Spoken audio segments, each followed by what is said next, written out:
भूकंप के प्रकार। भूकंप मुख्यतया दो प्रकार के होते हैं। एक ज्वालामुखीय भूकंप, दो भ्रंशमूलक या वलनमूलक भूकंप। अब इनका क्रमशः अध्ययन करें।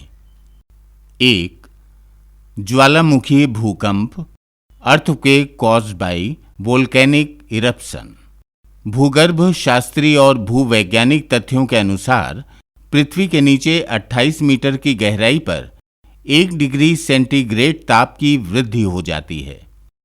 गहराई के साथ साथ तापमान में निरंतर वृद्धि होती जाती है। इसे भूतापीय प्रवणता अर्थात जियोथर्मल ग्रेडियंट कहते हैं।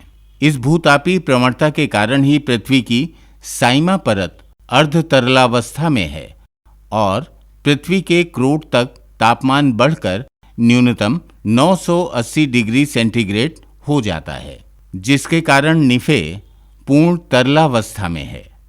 इन अत्यंत तप्त क्षेत्रों में जब कभी कहीं जल प्रविष्ट कर जाता है तो वह वाष्प में परिवर्तित हो जाता है और बाहर निकलने का प्रयास करता है। इस प्रयास में वो धरातल के नीचे तरंगों के रूप में दौड़ता है तथा जहां कहीं उसे मुलायम चट्टान की परत मिलती है उसे तोड़कर बाहर निकलने लगता है। इसी के साथ पृथ्वी के भीतर भरा मैग्मा भी आग, लावा, राख आदि रूपों में बाहर निकलने लगता है, जिसके मोटे जमाव से ज्वालामुखी पर्वतों की रचना होती है। इस क्रिया के दौरान भूपरपटी यानी अर्थ क्रस्ट प्रकंपित हो उठती है, जिसे ज्वालामुखीय भूकंप कहते हैं। 2. भ्रंशमूलक या वलनमूलक भूकंप, अर्थक्वेक कॉज्ड बाय फॉल्ट और फोल्ड। भूगर्भ शास्त्री W.J. मार्गन ने 1968 में अपने प्लेट विवर्तनिकी सिद्धांत प्लेट टेक्टोनिक थियरी का प्रतिपादन किया था। इस सिद्धांत के अनुसार पृथ्वी के भीतर 6 बड़ी प्लेटें हैं जो इस प्रकार हैं। 1. यूरेशियाई प्लेट, 2. अमेरिकी प्लेट, 3. अफ्रीकी प्लेट, 4.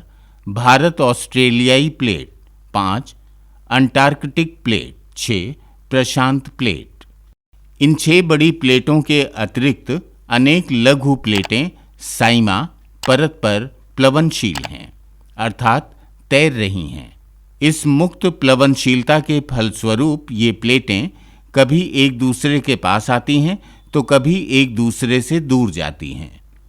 जब कभी ये एक दूसरे के पास आती हैं और टकरा जाती हैं तो इनसे प्रभुत मात्रा में ऊर्जा निकलती है, जिसे भूतापीय ऊर्जा कहते हैं।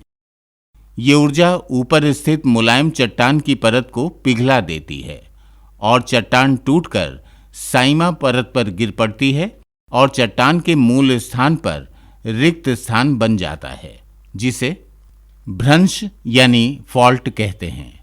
इस क्रिया के दौरान भूपरपटी प्रकंपित हो उठती है, जिसे भ्रंशमूलक भूकंप कहते हैं।